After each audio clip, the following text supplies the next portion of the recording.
Shalom, this is Sophia, the AmaruKhan Miriyam, and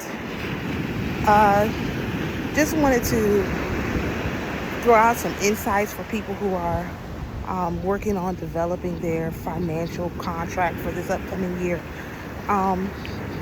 Something that I had to really think about, put my energy and effort into coming to some kind of resolutions or conclusions is that, everybody is entitled to run the program that they want to run, meaning there's not going to be a one-size-fits-all solution. The solution that, I am offering with the copywriting of the name, and that's not the only solution. That's not even the only good solution, but it is a solution, right? And so the people who are not interested in that kind of stuff, it's fine. I'm not going to hold anybody against that. But there are people who, they believe they have these solutions and that their solution is the only solution. And so you really have to, as you're, gathering information on what you want your financial year to look like, what you want your financial budget to be, you have to really think about, consider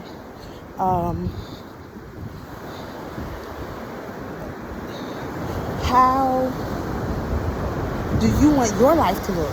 But not just like, how do you want it to look based on what's possible, but how do you want your life to look, period? Because like I keep saying, I work for the Most High. I'm not going to be a grifter, right? And I keep saying that because there's so many grifters, man. It's very bothersome. But there's a lot of people who are grifting offline too. They're not even grifters online. They're just they grift in general. A grift truly is when you have a product or service or whatever it is that you put out there for which you anticipate people will buy or people will use your service. You just anticipate they're going to do it. And therefore, that is your purpose for developing it. Because the only way that you can take care of yourself is with this product or service, whatever it is that you have. That's a grifter. Because I have products and services, but I'm not, I'm a generator. So as a generator, I have to respond. I'm responding to what I'm seeing in the spirit realm. If there's not a customer for the product that I'm offering, I don't care about that. I truly do not care, because what I am developing a response for is for what I see in the spirit realm, not what I see in the physical realm. I'm not influenced by what I see in the physical realm. I'm influenced by certain people, and I have to really, cut back that in general, being influenced by these different people. But I'm not influenced by what I see in the physical realm. The physical realm is not real. So if I have a service or whatever that I'm offering, or business or whatever, and the business is, providing a product to people, but I expect to earn my money from that business, well, I'm grifting. That's really, to me, what a grift really is. Because you anticipate your money will be made from this idea, this business, this service, this whatever. And that's not, and yeah, it may be serving the people. It may be giving people what they ask for. It may be something the Spirit gave you to do. All of that could be indeed be true. But if you think that is what is sustaining you, you have, it's not what money or lack of money is not sustaining you. Okay, so let me give an example. I'm down here by the beach. I'm not sitting today. Today I'm walking, trying to, tap into my sacral authority. And I was talking with one of my the people I work with, and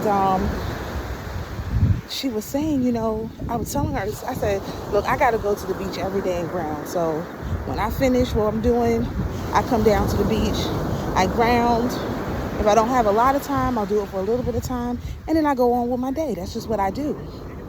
And she said, you know what? That is exactly why I moved here, so that I could go to the beach. And I haven't been, because I'm waiting for this person, waiting for that person, whatever the case may be. I'm not waiting for nobody. I did that for 2 years. And I was like, oh, I'm waiting for this person to show up. I'm waiting for that person to show up. Let's go do this. Let's go do it together. No, I'm not waiting for nobody now. I come down here, I ground, I zen, I get the negative ions, and then I go about my day, knowing that I've made a decision for myself to devote this part of my day to grounding and centering myself as many days as I can. And this is because this stuff is a mindset. Grifting is a mindset. It's not just an action. It's the actual mindset of believing that there's something that you can do or cannot do that will sustain you. There is nothing I can do or not do that will sustain me. I am not sustained by anything that's within my own self at all whatsoever. And I understand that, and it doesn't bother me. But there are people who, they don't believe this. They believe that it's something that they do or don't do that sustains them. And I know that it's not. And so I feel like I have been in this, that has always, I've lived like this since I was 18, not like longer than that. I knew I could sing, but I couldn't sing or not sing because of anything I could do. I knew that the ability for me to be able to sing multiple parts at once and learn the music so fast, and even though I didn't pick up the piano, I could play the piano, but not really play it like a pianist. But I didn't. That has nothing to do with me and what the work that I've done, the effort I've put in or not put in. That's not any of that. I know at any moment I could pick up the piano and I could be a concert pianist, and it wouldn't be from anything that I did, because it's not from me. I am not in control of this. I am a spirit having a human experience, which means that if the spirit that's in me wants to have the human experience of being able to play the piano, then that's going to happen. Whether I do something or don't do something, it has nothing to do with me as a sentient physical vessel. I just show up for the show. And so I feel like there's a lot of people who don't believe that. They believe that there's something that they can do that has sustained them. They believe that there's something that they didn't do that didn't sustain them. This has nothing to do with me. I'm just here. The Spirit is the one that guides. The Spirit is the one that provides. The Spirit is the one that directs. The Spirit is the one that is driving the boat. I just show up.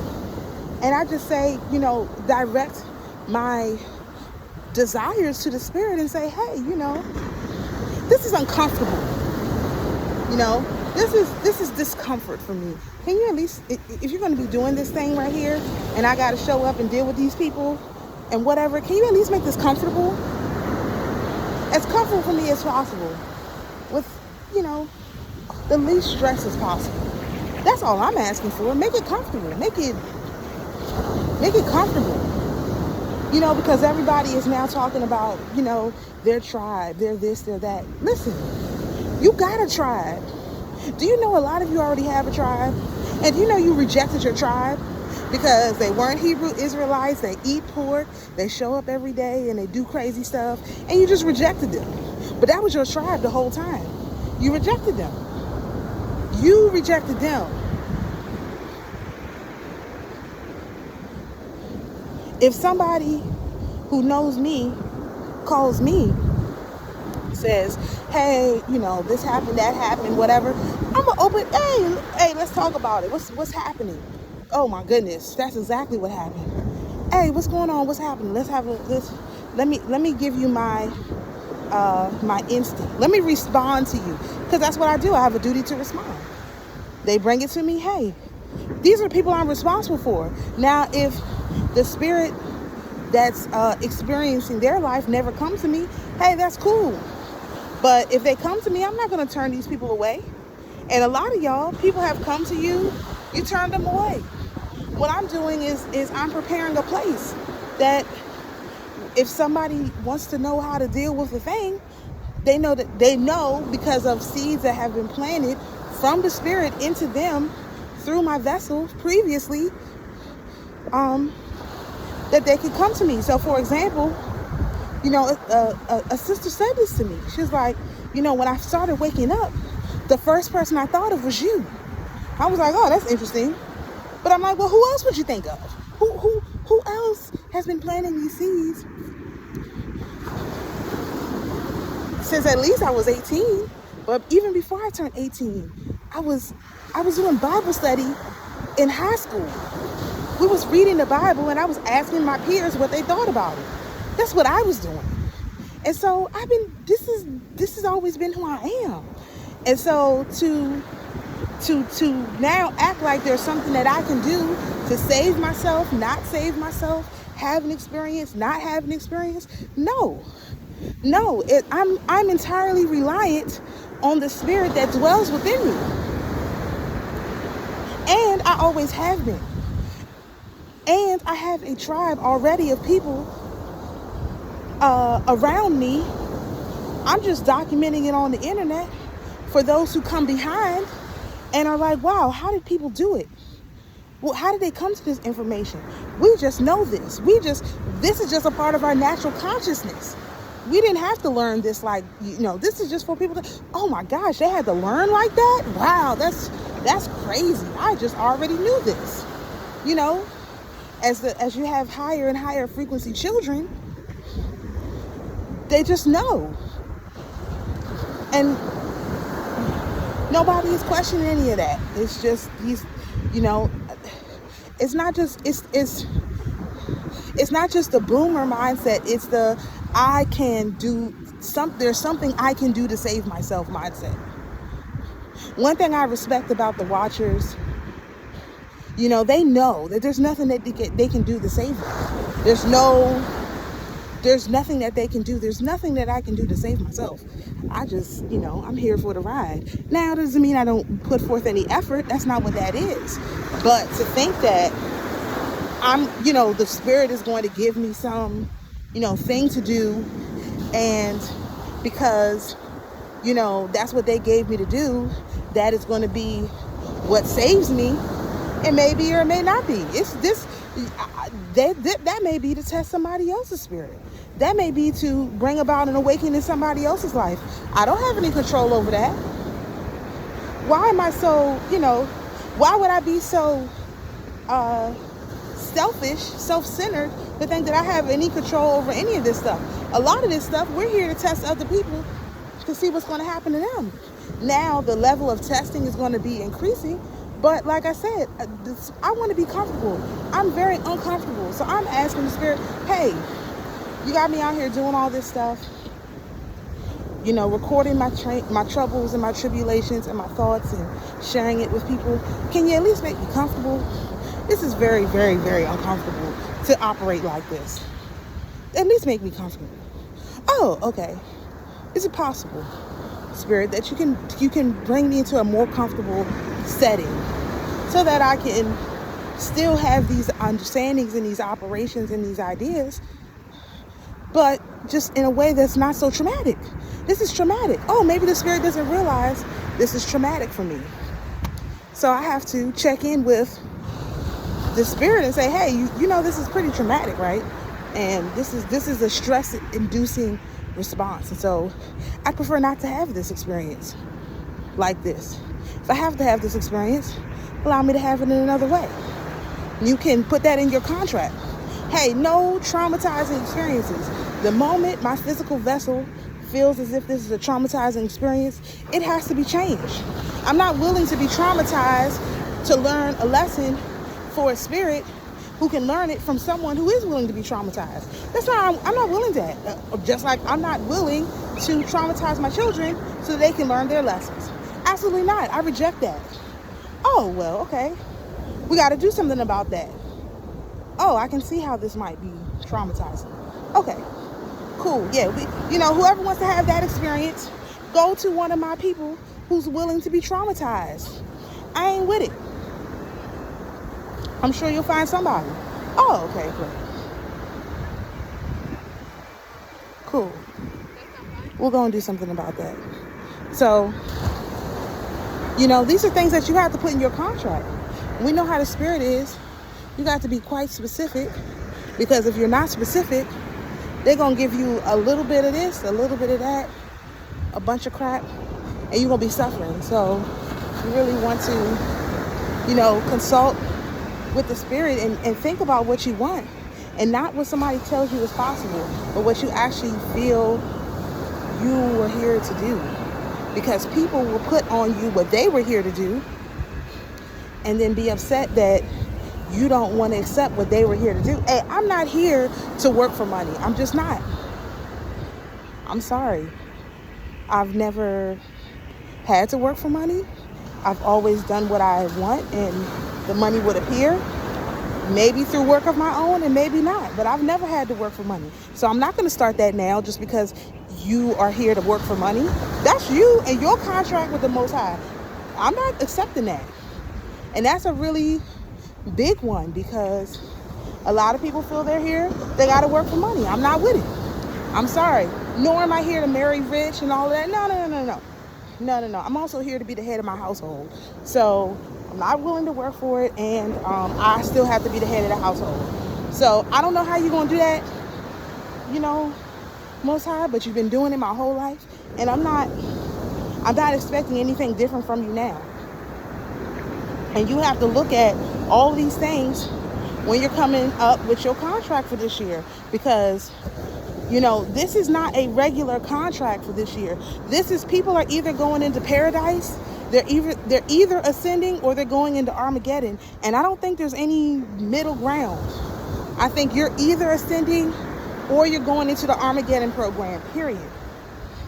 And so if you are one of these people that feel like it's something that you can do by your effort to get you into paradise, hey, that's fine. That's fine. I'm not judging you at all. I reject that for myself, though, for my children and for my family and for my tribe. I reject it. And if you accept it, we can have tribal, interface, but obviously you're not one of these people I need to be protected. And I won't, period. I'm not.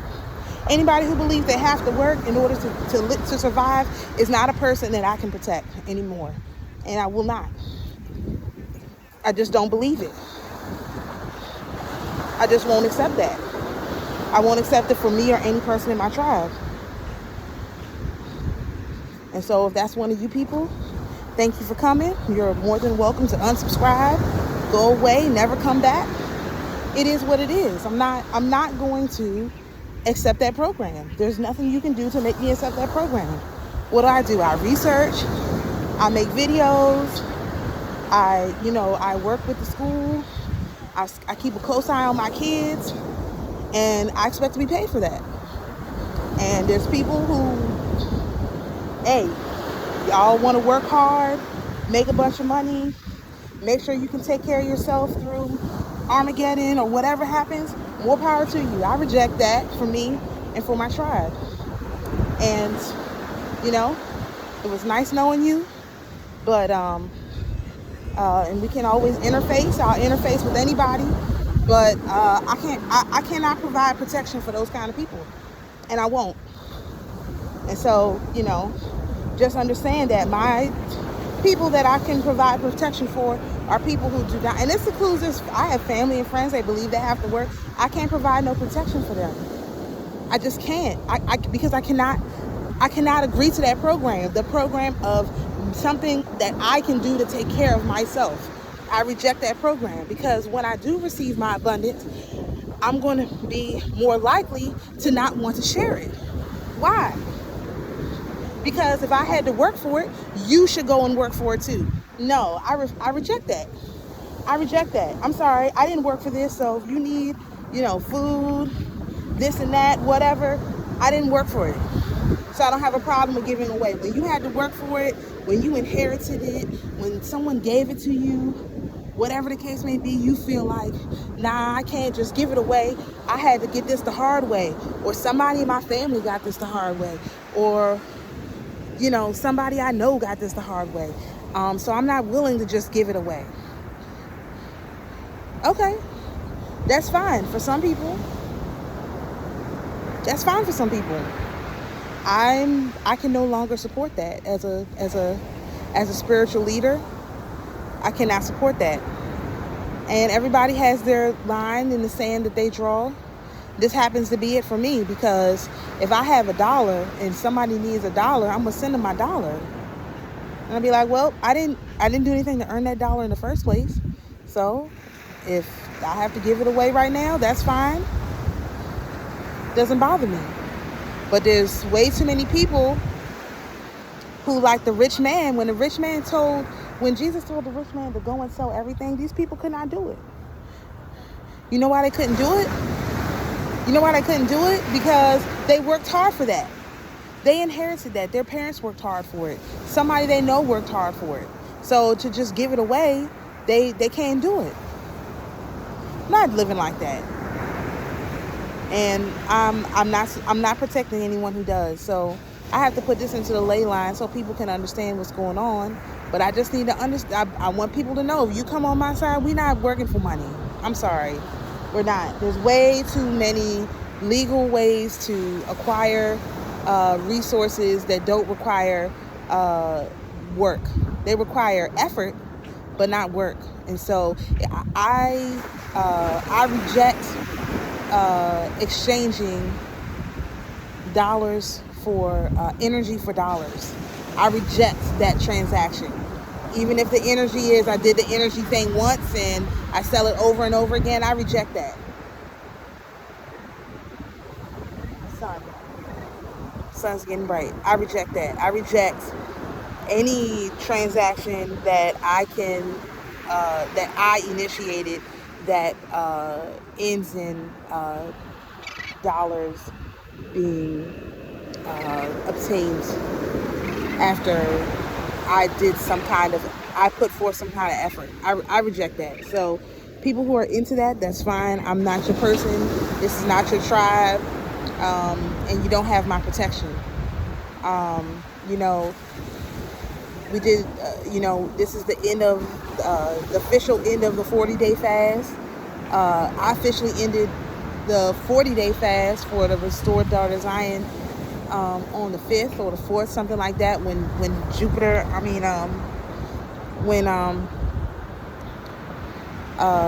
Venus came out of retrograde. You all have been restored. You all have protection, but you don't have my protection, and I didn't restore you. Look, that word almost got me. I didn't restore you. You don't have my protection. You got protection from the Most High, from your spirit team, and you can get the protection, you can get the restoration, you can reject it, and it'll be gone. I did my part. I did my part. It's a lot of people now who are going to experience, they're going to be like, well, you didn't do this. No. I did my part. Everybody has been restored. Everybody has been protected. And some people will reject their restoration and reject their protection. And that is, that's on you. So now I am still fasting. This fasting is for me, so that I can be on point for my upcoming financial year. Like I said, I'm going until the sun changes station, just like we did with the last fast. So I'm hoping that I can observe that. And this is for me, though. This is for my development, for my spiritual shoring up, for my spiritual restoration, for me. So, if you want to, you can continue to fast. It's over. The fast is over. The restoration is here. The what you call it, the protection is on you, and people will turn around and reject it, and that's fine. But if anyone, let me just put it this way, anyone who believes that it's an effort or energy of their own, that is there's something that they can do, they can physically do to move forward, or whatever the case may be, you are probably going to go into the Armageddon timeline, and things are going to be very difficult for you. The Paradise timeline is not linear, where working equals money. The Paradise timeline does not require energy as a sacrifice. Ooh. Uh-oh. Oh, wow. Wow. Heaven does not require energy as a sacrifice. So if you're still sacrificing energy for dollars, I'm afraid that you're probably going to be going into the Armageddon timeline, and that's fine. That's your choice. But this is clear. Bright sun right here. This is clear. The Paradise, heaven, does not require an exchange of energy. It does not require our energy. Heaven does not need our energy. The Father does not need our energy. We give it as a sacrifice, but it's not a required sacrifice. And if you're sacrificing energy for dollars, then you are going into the Armageddon timeline. You heard it here. I didn't know that was going to come out of my mouth. I feel really bad, because I know that's what people are going to do. But que sera, sera. So let it be. I'm not exchanging energy for. I'm not exchanging energy. This is not an energy exchange. I'm offering my energy as a sacrifice to the Most High. I'm not exchanging my energy for money, for credits, for adoration, for followers, for views, likes, any of that. I'm not doing it for that. That's going into my contract, and so that's what it is. It's not even. I'm just not. Anybody can do what they want to do, but just know from this point forward, my protection is being withdrawn, and from anybody who operates like that. So, shalom everyone. I hope this meets you all well. We'll see you in the next video.